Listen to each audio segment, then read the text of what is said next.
Welcome to Mastering Your Money.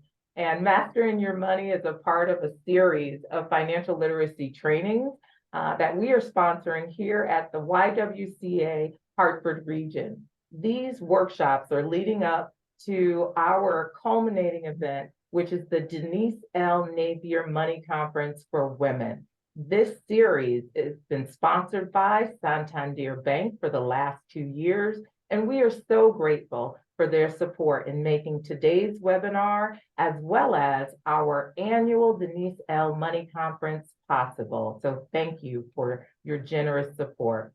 This webinar is also co-sponsored by the Governor's Council for Women and Girls, Subcommittee on Economic Opportunity and Workforce Equity, Financial Literacy Work Group. Financial literacy is a critically important for women and girls. So we are glad you joined us for this first series.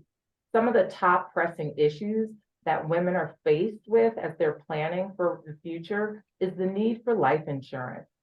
In 2021, only 40% of women had life insurance as compared to 58% of men. Women also live 5 years longer than men, so you can understand why planning is very important for women to take into consideration. Also, the pay gap is real.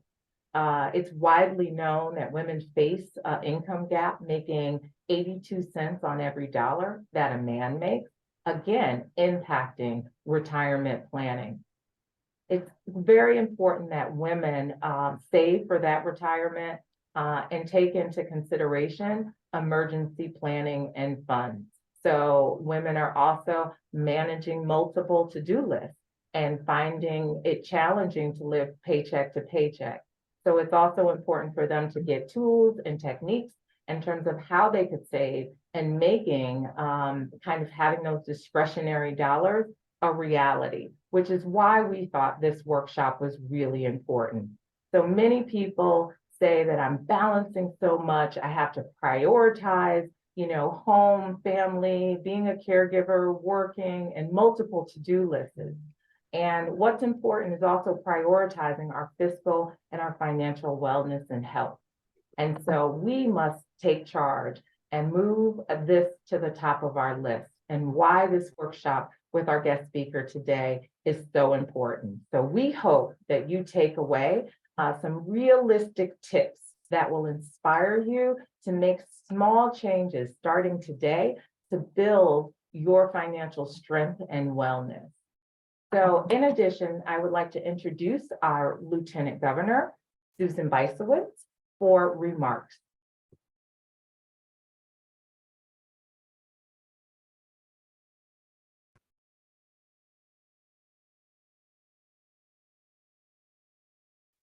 Hi, I'm Lieutenant Governor Susan Beisowitz. Thank you to the Department of Consumer Protection, the Department of Banking, and the YWCA for hosting this important webinar. As chair of the Governor's Council on Women and Girls, I'm so pleased that our subcommittee on economic opportunity, workforce equity, financial literacy working groups are co-sponsoring this event. The importance of women having financial literacy cannot be understated. Financial understanding empowers women to make their own financial decisions. Yet, there are numerous financial barriers that disproportionately hinder women and girls. While we are tackling that issue on the council, there is so much more work to do. Governor Lamont and I are committed to providing financial resources for women and taking down barriers to entry. Today, you'll hear from esteemed author Patrina Dixon, who wrote It's My Money, and hear valuable tips from her on how to manage your finances, set financial goals, and achieve those goals. Thanks, Patrina, for lending your expertise, and I'll now turn it over to you.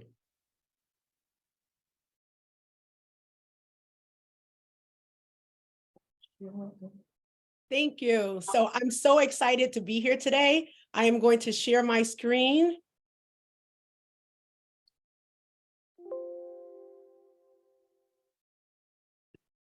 Thank you. Oh, and then she's good, okay. Can you all see the screen? All right, I'm so excited to be here, and what an honor to have the Lieutenant Governor introduce me. So today's session is about mastering your money. So I can't wait to jump right in. As I turn the page, I want you to know that this session is for you. So I encourage you to drop your questions in the chat, and we'll make sure that we leave time to answer any questions you may have. So the topics that I'm going to touch on are budgeting and savings. So those two, I think, are the financial fundamentals that you need to know to begin managing your money well. So as I go through, not only am I going to tell you how you can best do that, we're also going to do a little bit of what I call an exercise so that you can get started and implement this and execute this right into your overall money as soon as you leave this presentation today. So let me tell you a little bit about myself. So I am a certified financial education instructor, and I'm the founder and CEO of It's My Money. So just real quick, as we kick it off, I want you to chant wherever you are, wherever you're sitting or standing, it's my money. Now, I know I can't hear you, but I want to believe that you're doing it. Let's say it again. It's my money. The reason why I want you to do that, as you listen to me go through this, I want you to think about your money in that way. You are going to be the best steward of it. You're going to make sure that you make the best decisions for it. And that's why I love the quote, when you know better, you do better. And my goal is to ensure that you know a little bit more. So hopefully you can do a little bit better along your financial journey. Now, not everybody is fortunate enough to be in a room like have been prepared for you, even virtually. So I do share financial information via my podcast as well as my YouTube channel. I'm also the co-owner of a book publishing company and a #1 best-selling author of a book called, guess what? It's My Money. So let's jump right in. I wanted to ensure, plus I love that picture, that you knew who was in front of you today.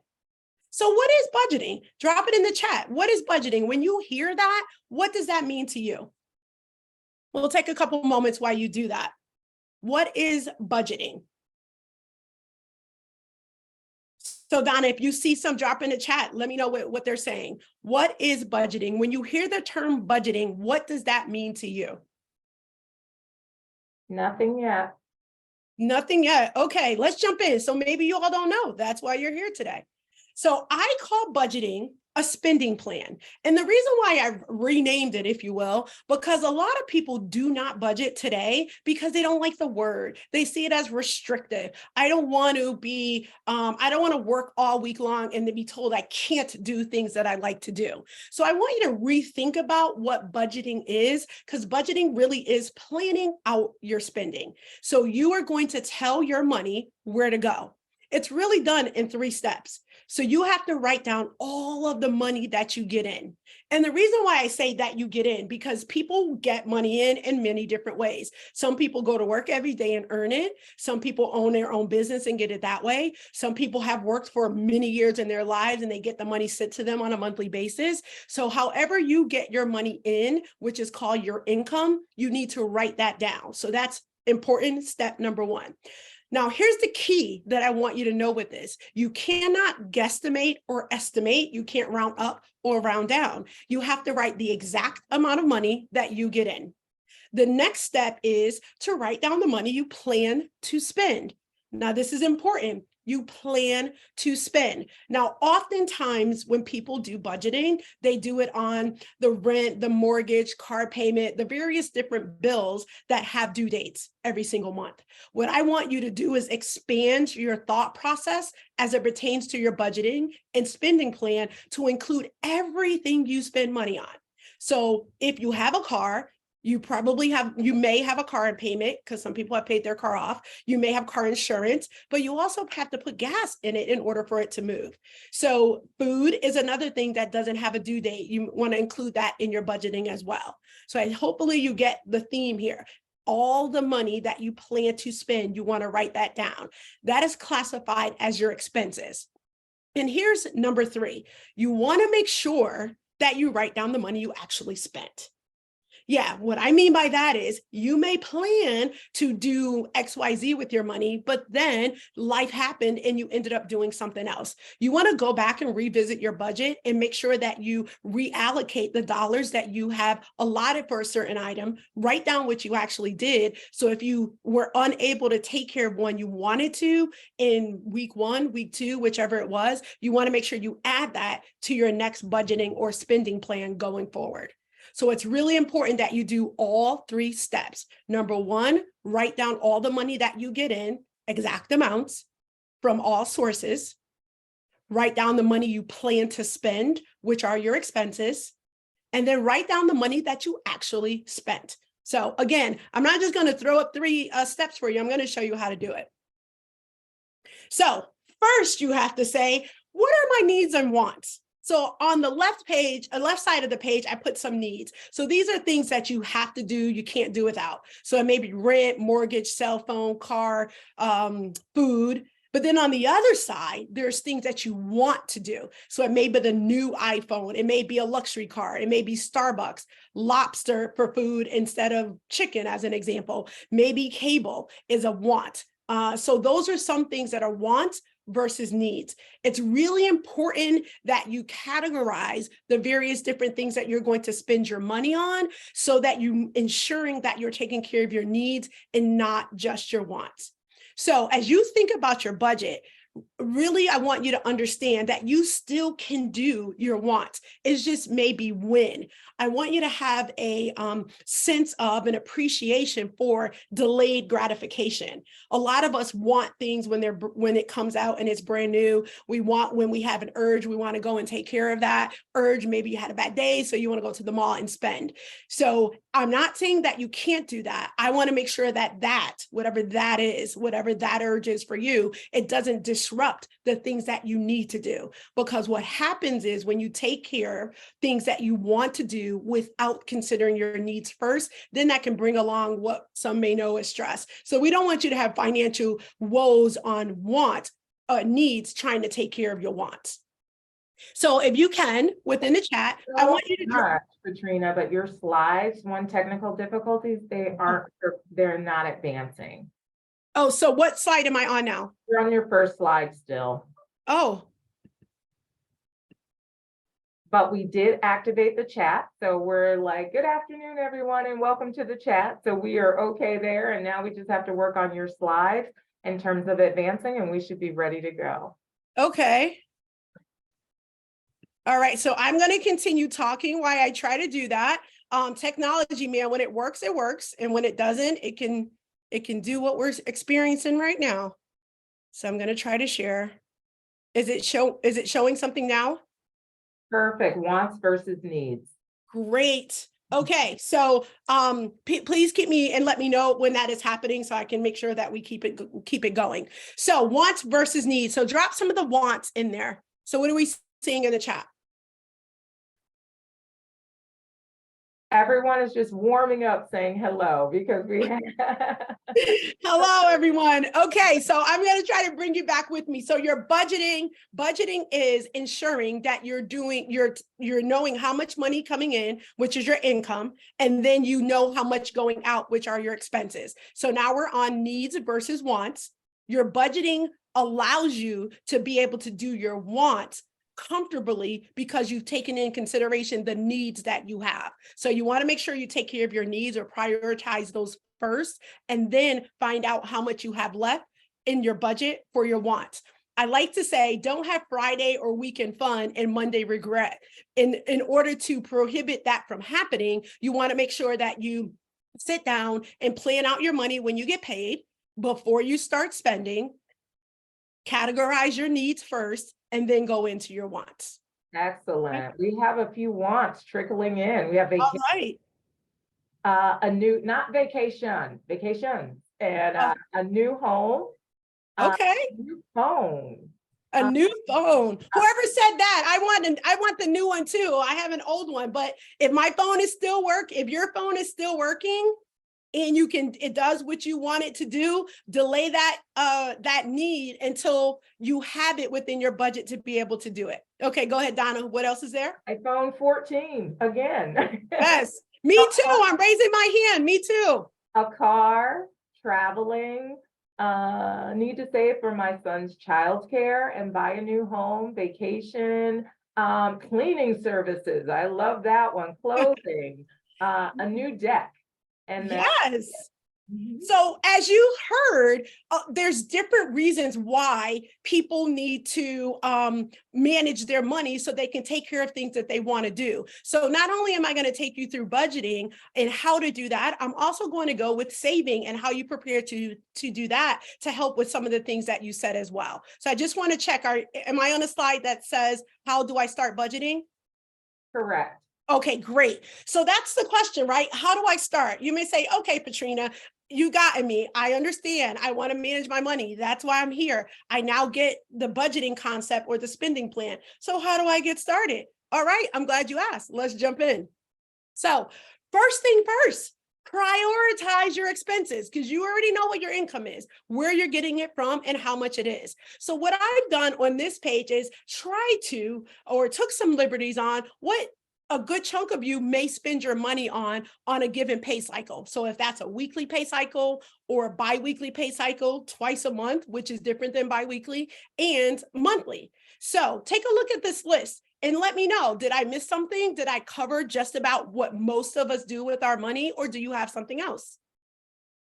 You could drop that in the chat. So things that I put on the page, rent or mortgage, tithes, Starbucks coffee, gas for your car, entertainment. These are varying things that most folks that I know would spend some of their money on a regular basis. So you don't see vacation here because even though that's something if you want to do, you can. This is more of the prioritized expenses that I would say are your needs that you need to make sure you're covering first. And then I dabbled in with a little bit of wants in there. I Donna, what do you see coming have through? in the chat, getting your hair done, car Oh, insurance, yes, gifts, and yes. home repairs. I love it. I love it. Absolutely. So those are things. And what I want to make sure that you understand, and I say this a lot, if you're following me anywhere you see this, is your personal finance is just that. It's personal. So Donna and I may work for the same company, make the same amount of money, but what we spend our money on may differ. So it's always important that you categorize your expenses for what you need to do in your life. So it's very important that you begin to organize what that is, so that will help you in your budget that we'll go through in a moment. And last two, self-care and nails. Yes, yes, absolutely. I love it. I love it. So do you see the sample biweekly budget in front of you? Yes. Okay, so what I would like you all, for those that can, because some may be listening in places where they can't do this, but take out a piece of paper.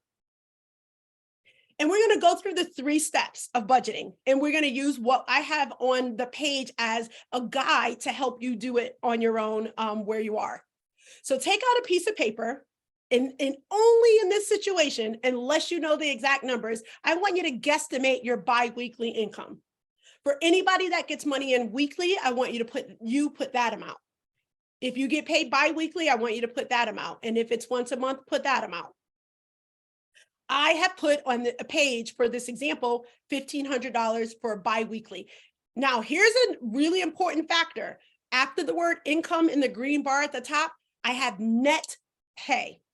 So you may say, well, of course I'm going to put that, but not everybody does. They start with their gross pay.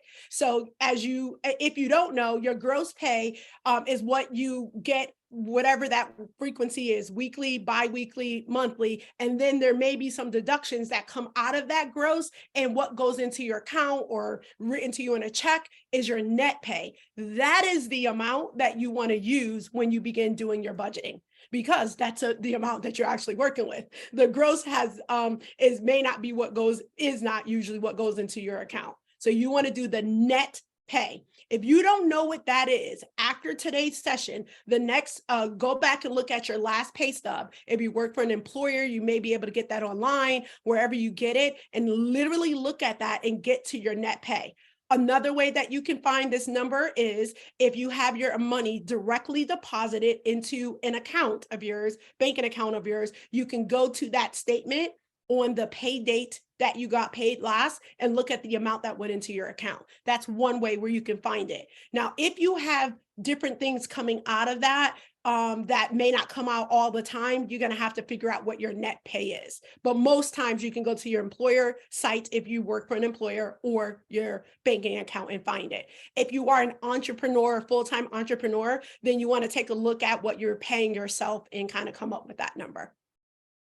Okay, so now you have your net pay. In this situation, I have $1,500 for this bi-weekly, and it's important to understand how often or frequent you get money in, because that will determine when you have do pay expenses. For an example, you don't pay rent twice a month. You usually pay it once a month. So if you pay it out of this pay cycle, then you're not going to have that line item or expense in your second pay cycle. So now you've gotten your net income total across everything that where you get money in from. You're going to, the second part, which is delineated in gold, you're then going to write down on the left-hand side of that page, all of your expenses. It may not look like what's on this page, but it may. So I want you to go ahead and just do that. Don't go ahead and do the budget in the actual. Let's start with the expenses. Listing out your expenses for that particular pay cycle.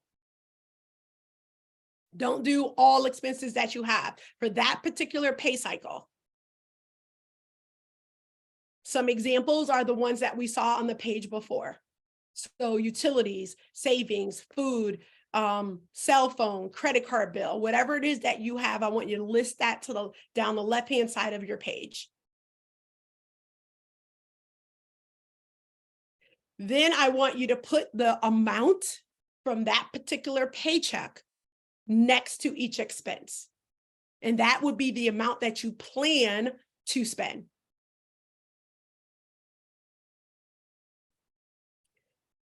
And let me give you a tip. If you drink Starbucks coffee, Dunkin' Donuts coffee, whatever it is that you drink or whatever what I'll call your vice is, write that down as a line item of expenses, because the key to the budgeting or the spending plan is allocating the appropriate dollar sum that you would spend per cycle so you don't blow your budget. So if you're gonna spend it anyway, let's go ahead and write it down and have a set amount for what it's going to be. Because remember, the spending plan doesn't say, I can't do those. It's just saying, I'm going to prioritize it, put it below all of my needs.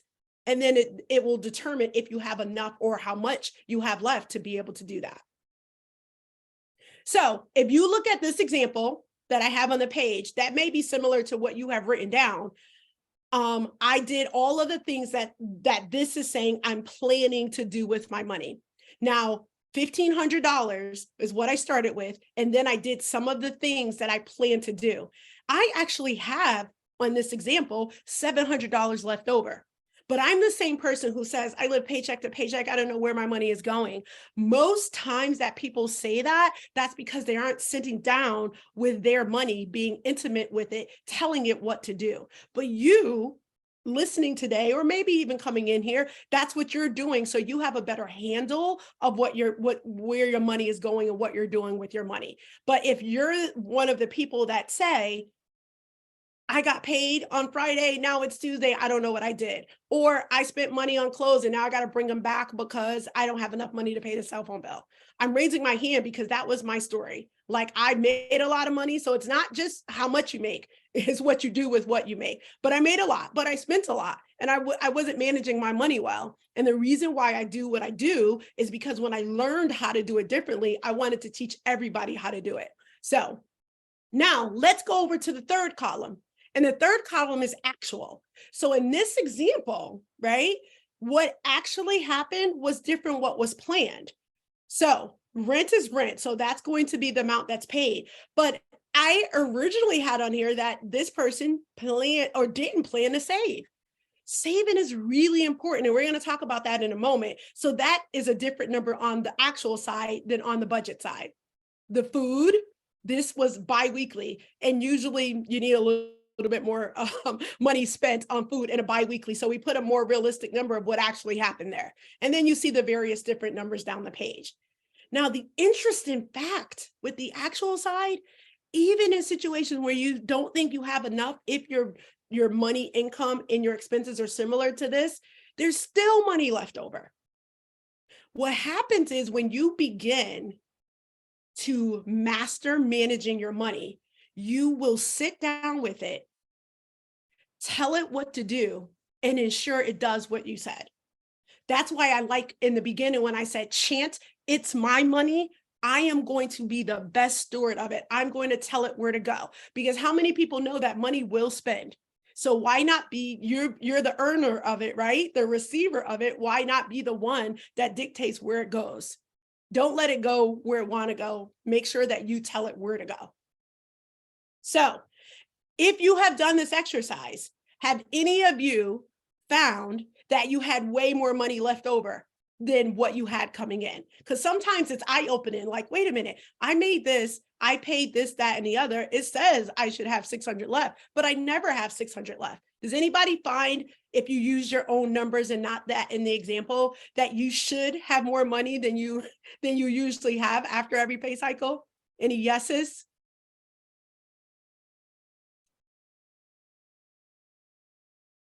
Or are you still working at the budget?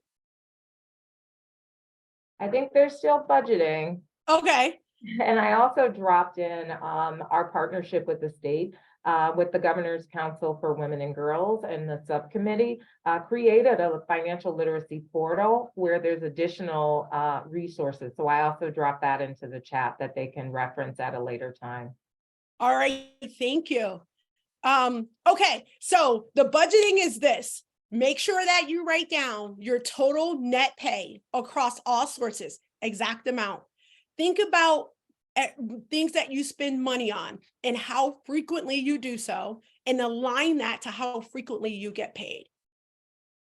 Make sure if you have a car, you don't just, and you have a payment for that car, you don't just put car payment and car insurance. Make sure you also put gas. Make sure at some point you add the car maintenance in there as well. If you wash your car on a regular basis, I know like in our house, we have a car wash thing that we pay once a month, and we can go get our car washed how often we want during that month. So you want to make sure if that's an expense that you have monthly, that you write that down, if that's something that's important to you. Okay, so the key here is take time with your money. And then if you're thinking, how often should I do this budgeting thing? It's how often you get paid. So if you get paid every 2 weeks or bi-weekly, don't do it once a month, right? Because then it's not aligning to where you're getting money in, and you may forget, miss something, didn't add something that you actually did. So it's important that you do it every time you get paid. And then make sure that you take a look at what's left over. I like for you to have a zero-based budget. And what that means is if you do find that you have some leftover, reallocate the leftover. And what I mean by that is if you do have some credit card debt, reallocate it there. If you only paid on your cell phone bill, which is what this line item is showing, instead of paying the full 100, the person had allocated 80 because they usually don't have enough to pay the full. But when they wrote it down, we saw that you actually do. So we actually paid the full 100, or put more into your savings. Some people I know tithes, if they're, have their church or religion calls for that, then that's a line item that needs to go in there as well. So again, your expenses are aligned to what you do with your money on a regular basis. There was an excellent point in the chat. So any tips about responding to the dramatic increase regarding food costs? Oh, yes. So food planning is what I would say. Don't eat eggs because eggs are expensive. No, just joking. So I just go back to budget. So yes, there is the food costs are rising, right? So one of the things I encourage you to do is look at various different ways of where you can purchase food. Excuse me. As an example, I like Green Mountain coffee. As an example, I can get Green Mountain coffee from Starbucks. From Stop and Shop. From Stop and Shop, and buy it there. It often goes on sale there. But I can also get Green Mountain coffee from Amazon. and the best price for it is at Amazon. This is Green Mountain K-Cups. That's where I get them now from. They get delivered to my door. Not every situation Amazon is going to have a better price, but you're going to have to do some price shopping to determine what is it that I like to eat. Can I alter some of those things? So if you're eating brand name this or brand name that, maybe change that. Meal plan. And when you do have meals, sometimes cook over so that you can put some away for lunch or dinner the next night. So those are some examples that I would use as it pertains to prices that are going up. And I joke about the eggs. I said when I started seeing the prices of the eggs, I'm like, maybe I should just buy a chicken and then start selling eggs. But if that becomes where it really blows your grocery budget, so maybe not cook things that use eggs more as frequently as you have in the past. That's an example of one. Another one is water. Like I like certain types of water, but I have now become accustomed to drinking other types of water, which are less expensive than the water that I used to drink, and it's still bottled water. So those are the kind of things that you have to think about. The store you get stuff from, as an example, Dollar Tree. It's everything in there, not Dollar Store, Dollar Tree. Everything is $1.25. So that's another way we can go pick up little things that may be less expensive there than it is in stores. Walmart also sells groceries, and some of the items within Walmart are less expensive than your store that's closest to you. Oftentimes people opt for grocery shopping at the closest place near their home. Right. And most times that is for a convenient factor. Maybe it's on the way home from work or whatever that is. So when you find that your grocery line item is really exacerbated because of the costs that are out there now, you have to take time, because whose money is it? It's your money. And you don't want to give it all to local, whatever grocery store. I shouldn't just pick on Stop and Shop. You want to step back and say, okay, let me look across the various different options to buy food from and determine where best to get those items from. And I promise you, there are different prices depending on where you go. For me, there's 2 grocery stores within 2 miles from my house, but 4 miles, 5 miles out, there's a store where I can get all of those items for half the price. So you just have to take time and budget when you go, even, right? Because gas prices they're better now, but even when you go to the whatever store you go to. So if I'm going to drive, whatever that number of miles to get to that grocery store, are there other things that I can do in that location or that area of town while I'm there, so that I can take care of all of those at one time? So that includes budgeting your time for that as well. Hopefully that helps. Great. Those are excellent recommendations. And you had a few other items in the chat as well. Someone just kind of gave up eggs and eating them for right now, or maybe the eggs become a luxury item to splurge on occasionally. We have an individual that really strategizes, and they go to 3 different supermarkets. Yes. Make sure that they're getting the right prices and deals. Also, I love the recycling and being conscious of our environment in terms of the water bottles and using filters and water bottles for refilling those, for quenching that thirst. So individuals are definitely leveraging the filters, and the Brita is one that came up, and then refilling those water bottles. Yes, absolutely. I did myself a favor. I had a really good first quarter within my business, and I bought myself a really cool, I'm a bling bling girl, I like bling bling. I brought myself a really nice water bottle, because one of my goals from a self-care perspective is trying to drink more water. And I brought one that was really cute, right? So I know that shouldn't be the only reason why I drink water, but that one, it did a few things for me. It was a treat, right? I bought it on a day where it was on sale. And now I drink more water from it and replenish that particular item that I bought on a regular basis. So that's a way where you can treat yourself, because, a lot of us work really hard at what we do, and we have goals that we're trying to reach. And sometimes you want that little treat. So you do that, and then that may serve, an example like that, several different purposes. So another thing from an egg, because eggs is one that bothers me. So eggs, here's another example where, if you have any parents that are online right now. So one of the things that I encourage you to put into your, I call it a need, once a month, right? And maybe more frequently, depending on your expenses and your family size, but maybe spending time together can be going out having a breakfast meal instead of a dinner meal, which is less expensive, right?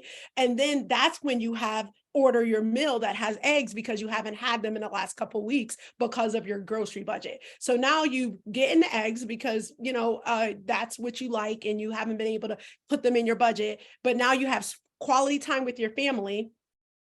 You're getting eggs, or all of you are, and you've allocated for that within your pay cycle. Okay, I took in this pay cycle, I did this, that, and the other. This one I'm going to put in the line item, the family going out for a meal, whatever that is. And then in that situation, it doesn't always have to be dinner. It can be breakfast, which is less. Lunch is less. Lunch is less than dinner, and breakfast is less than lunch. Now, I know some of you are probably saying it depends on where you go. You're absolutely right, but that's part of the research you have to do, is which is the best spot for you to go to be able to realize the savings that I just mentioned. So, budgeting tips: always pay yourself first. Always. I really don't want you to say, I don't have enough to do this, because I'm not telling you how much it should be. I'm saying you must do it always. Always. And the saving part, when we get there, I'm going to tell you how you can do that best. So an example could be, example amount could be $5, $10, $20, whatever it is. What I ask you to do is to ensure any time you get income in, anytime, whatever the frequency is, always pay yourself first, because when life happens, you have to take care of it. So if you pay everybody else, the mortgage, the car, the cable, etc., and then when life happens, you can't go to either of them to help you with that life situation. So it's important that you put some aside for yourself. And I'm going to share an example of how you do that. Review your budget every time you get paid. Include, not remove, include a spending or miscellaneous line item. You can actually name it Starbucks, name it Dunkin' Donuts, name it whatever it is that you need to name it, to ensure you do not take out something you enjoy doing, because then you will become frustrated that you work hard and you can't do something that you enjoy doing. Keep your bills organized and include all expenses. So real quick, I'm going to touch budget envelopes really, really quickly. So I'm going to just show you a white envelope. I know in the background here, I'm showing some pretty envelopes, but they don't have to be pretty. So if you have a situation where you're spending money more than you should on a particular topic, one of the tried and true ways that you can reduce spending on that is by using the old-fashioned budgeting envelope. I had to do it myself for Starbucks consumption. And you get yourself some white envelopes like this. You can go to Budgettree, get a box for $125. Write on here Starbucks coffee, if that is what it is for you. And in your budget, what we talked about earlier, you're going to put the dollar amount for that pay cycle you're going to spend on Starbucks, going out to eat, whatever it is for you. Put the cash in here. Yes, I said it, cash. This is what psychologically it helps with the reduction in spending in that item. So you get the cash that you have allocated in your budget for your Starbucks, your Dunkin' Donuts, whatever it is, entertainment.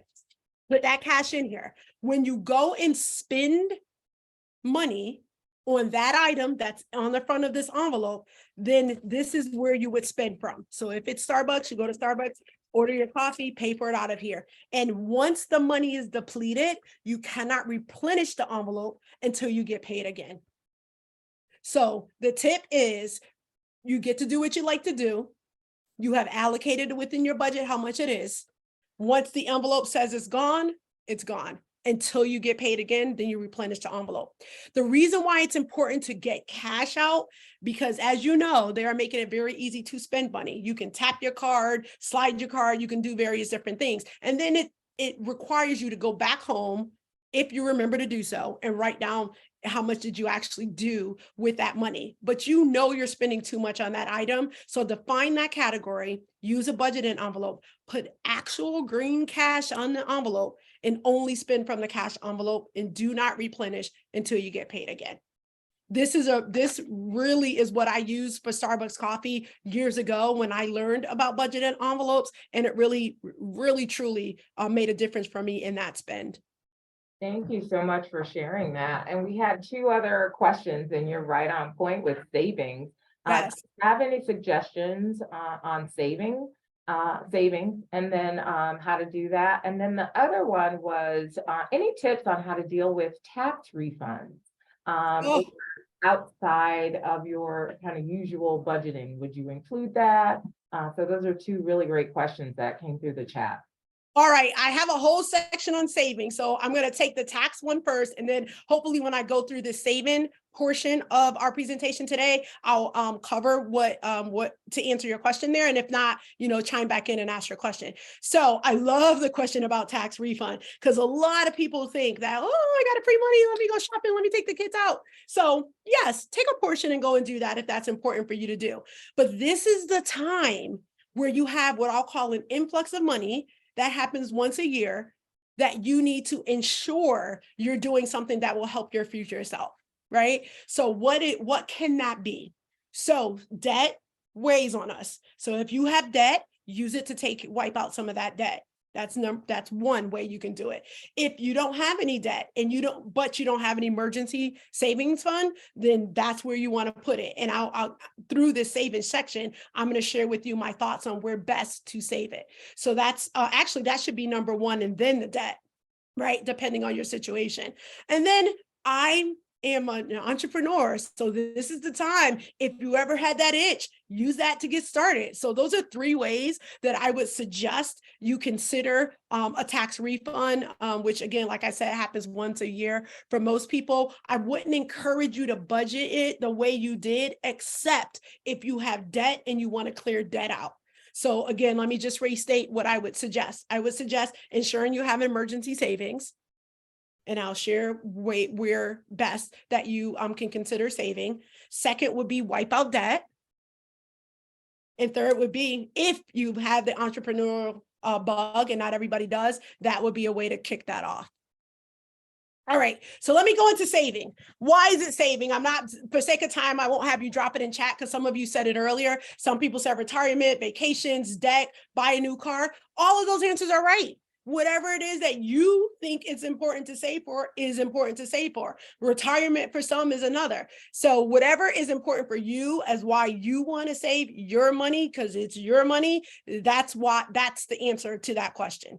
So let's talk about savings accounts. So they are easy to get, very easy to get. You need to know what I want to talk about are characteristics of savings accounts and where you can yield the highest interest in money that you have in savings accounts. So I have bolded two of the categories that I want to focus on. And one is that savings accounts pay interest.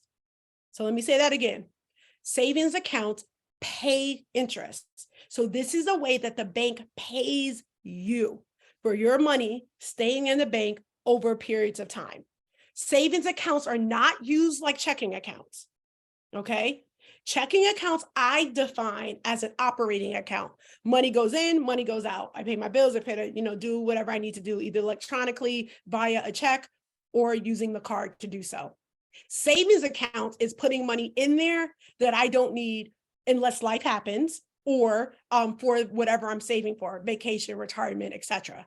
So I want you to think about that account for the things that you want to do later. That later could be 6 months, it could be 12 months, it could be longer than that. Important to know, wherever you have your money, checking in savings for that matter, you want to make sure that it's FDIC insured. That means that banking institute, the government will insure up to $250,000 for every qualified account that you have at a banking institution. So one account, unless there's a different designation on the second, that if you have more than $250,000, you need to put the money over $250,000 into another bank. Okay, really important to understand that. I know there was some recent news about, what happened with banks and what the government did. We do not know if the government will do that again. We do know, as of today, the FDIC insurance for your money in the bank. Remember, don't worry about anybody else's. For your money in the bank, it's insured up to $250,000. So if you have the wonderful problem of having more than $250,000, put the rest over the $250 into another bank. And if you have more than that $250, put it into the next bank. So the question that I normally get on this is, how many different bank accounts should I have? As many that you can manage, and as many that you and have it stacked where it's insured accordingly. Now, there's many vehicles that you can save money, have money, diversify your income, etc. And I'm talking sheer factor of a savings account and a banking institution. That's what I'm referring to today. Now, how does the bank give you what's on the page? Free money in the way of interest. There's two forms of interest. So talk about when you know better, you do better. I only had a checking account in the past, never had any money saved. I was one who said, I don't have any money to save. I know I made a lot. I climbed the corporate ladder, but I got the money and spent the money, paid the bills and sometimes not. But that's what I knew what to do. I had no appreciation for the bank giving me money just for putting my money in there. I didn't even know what that meant. So again, when I learned that, I wanted to tell everybody how to do that. So there's two ways that the bank can give you money. And now I'm just talking about banks. There's other ways for compound interest, but for purposes of this discussion, it's about banks. Simple interest is one way. So the bank will give you money by way of a percent that's expressed when you open the account. And the interest rate does vary. So it can change and does vary by bank. And I'm going to show you that in a moment. So based on how much you put in and the percent that the bank gives their depositors that have money in savings accounts, that's how much you get every month based on how much money you put in the bank. And then the beauty is, at the end of the year, they look at, okay, how much did you put in and leave in? How much did I give you over that period of time? And that's still there. And now I'm going to give you that same percent over that total amount. And I'm going to show you an example of that. So on the left side of the page, on my left, and is online only. On the right is brick and mortar. Brick and mortar are the banks that's on the corner, the Bank of America's, the Webster's, Liberty, etc. Those are brick and mortar banks. They have a store, a facility, a banking institution where you can walk in, have a conversation with the banking representatives. You can go to the ATM, do various different things, right? Those savings accounts, take a look at the page. Look how small the percentage of interest that those banks give you. And that's as of 4/4. They may have changed since then. If they did, not much. They can go up or down. That's what they give you in interest at comparably to online only. And when I say online only, I don't mean you have an account at Webster Bank. They give you access to your account online. You can look at your transactions online. You can even deposit checks via your phone and their app. That is online access to a brick and mortar banking institution. I am talking about online only. No way you can walk in there and access your money. Online only.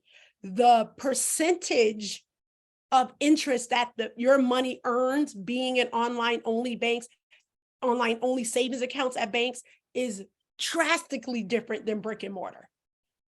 I had no idea that online only banks even existed. Now I tell everybody about them. So you may be saying to yourself, if they don't have a brick and mortar, how do I put my money in there? How do I get it out? That is what some people may call a con.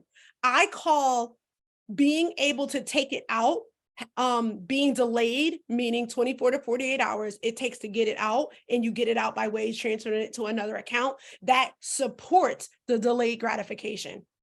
So when you want that iPhone 14 and your money is in Bank of America, Webster, Liberty, whomever, you go to the bank and get it, or go to the ATM and get it. And then you go ahead and satisfy that need or desire, I should say. With the online only, you want that iPhone 14, it dropped, you want to go and get it. you got to go in there, make a transaction to have, the cost of the item transferred to your other account. It takes 24 to 48 hours. Now life has happened. You keep going and doing things, go to work, do whatever you need to do, take care of the kids. Now the money shows up there. Oh, your deposit is available, or your money is available. And you're like, what did I want to do? You forget about what you want to do. So it contributes to the delayed gratification. That's why it's important to understand when you decide to put money in a savings account, the goal is to leaving it in there for a period of time so that it can earn the most money from the bank. So as you see here, the numbers don't lie.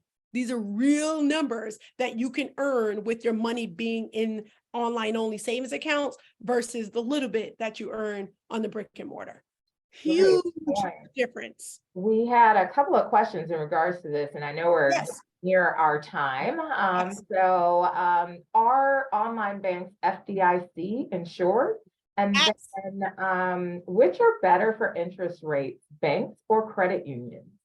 Okay, two very good questions. Yes, online only banks are FDIC insured.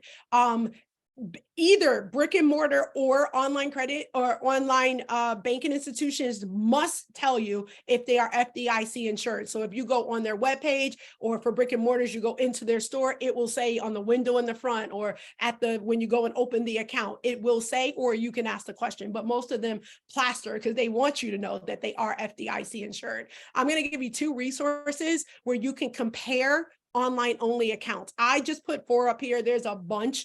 You can go to nerdwallet.com or bankrate.com, and you can compare online only savings accounts. You open it online, very easy to do. And there's pros, and you need to determine which one is best for you. I'll start with make sure they're FDIC insured, followed by what is the interest rate, followed by how you can get your money out and how quickly that can happen. And then customer service. Okay. Excellent advice. We have 5 more minutes. I just wanted to give you that mark.